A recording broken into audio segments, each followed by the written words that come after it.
और अब बात करते हैं कांग्रेस की। बिहार चुनाव में कमजोर प्रदर्शन के बाद कांग्रेस में एक बार फिर से आंतरकलह शुरू हो गई है। पार्टी की नीतियों पर सवाल उठाते हुए वरिष्ठ नेता कपिल सिब्बल ने कांग्रेस के नेतृत्व पर ही सवाल उठाए हैं, तो बीजेपी भविष्य की प्लानिंग बना रही है और निगाहें पंजाब पर हैं। अकाली दल से अलग होकर पहली बार चुनावी तैयारी में जुटी बीजेपी ने बड़ा मास्टर प्लान तैयार किया है।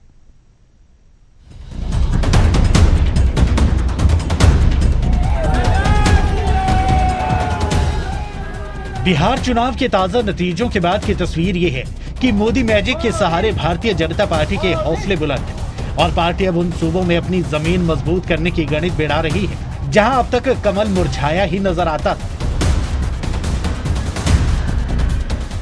जबकि दूसरी तरफ कांग्रेसी खेमे में मायूसी का आलम है और पार्टी के आला नेता इस बार भी नसीहतों और मशवरों के जरिए अपना दर्द बयां कर रहे हैं। एक बार पहले भी अपने बागी तेवर दिखा चुके कांग्रेस के सीनियर नेता कपिल सिब्बल के ताजा बयानात बताते हैं कि वो कांग्रेस के मौजूदा कल्चर से बेहद खफा है और इसमें बड़े स्तर पर बदलाव की वकालत करते हैं। बिहार की हार पर मचे हाहाकार के बीच सिब्बल ने एक इंटरव्यू में कहा, बिहार में विकल्प तो आरजेडी ही है।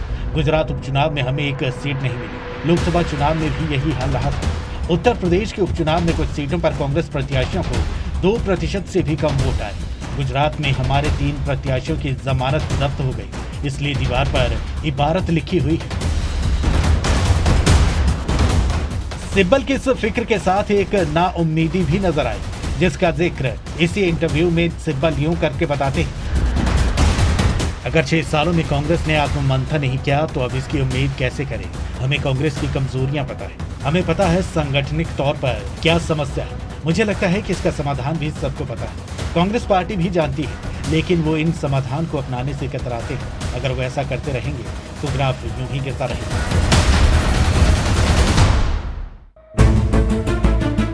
सबसे पुरानी पार्टी के नेता भविष्य की चिंता में है, तो दुनिया की सबसे बड़ी पार्टी यानी बीजेपी भविष्य की प्लानिंग बना रही है और निगाहें पंजाब पर है, जहां अब तक चुनावी मोर्चे पर भगवा पार्टी ज्यादा कुछ हासिल नहीं कर पाई। अकाली दल से अलग पहली बार चुनावी तैयारी में जुटी बीजेपी ने बड़ा मास्टर प्लान तैयार किया है। बीजेपी पंजाब के 11 जिलों में अपने दफ्तर खोलने जा रही है, जिसका उद्घाटन पार्टी के राष्ट्रीय अध्यक्ष जेपी नड्डा 19 नवंबर को दिल्ली से वर्चुअल तरीके से करेंगे। लेकिन सिर्फ उद्घाटन ही दिल्ली से होगा, असल तैयारी तो नड्डा के पंजाब दौरे से शुरू होगी। खबर यह है कि बीजेपी के राष्ट्रीय अध्यक्ष जल्द ही पंजाब के 3 दिन के दौरे पर होंगे और खेती कानूनों के बाद बदले हालात पर पार्टी नेताओं के साथ मंथन करेंगे। हालांकि राह मुश्किल जरूर है, मगर मुल्क के दूसरे हिस्सों से आए चुनावी नतीजों ने बीजेपी को पंजाब प्लानिंग का एक मौका दिया है और इसके उलट कांग्रेस एक के बाद एक शिकस्त झेलने के बाद अपनों के ही निशाने पर है। Bureau report, news 18।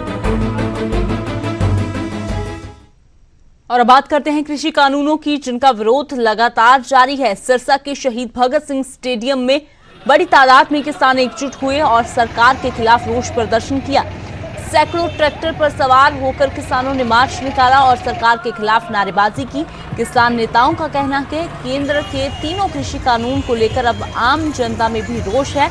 आगामी 26 नवंबर को दिल्ली कूच को लेकर रणनीति बनाई गई है और केंद्र सरकार से तीनों कृषि कानूनों को वापस लेने की लगातार मांग किसानों की ओर से की जा रही है। तो तस्वीरें सिरसा की आप देख रहे हैं, जहां किसान बड़ी तादाद में इकट्ठे हुए।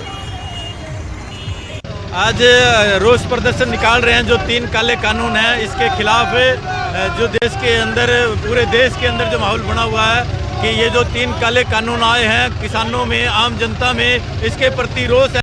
आज रोष प्रदर्शन निकाल रहे हैं। जो 3 काले कानून हैं, इसके खिलाफ जो देश के अंदर, पूरे देश के अंदर जो माहौल बना हुआ है कि ये जो 3 काले कानून आए हैं, किसानों में, आम जनता में इसके प्रति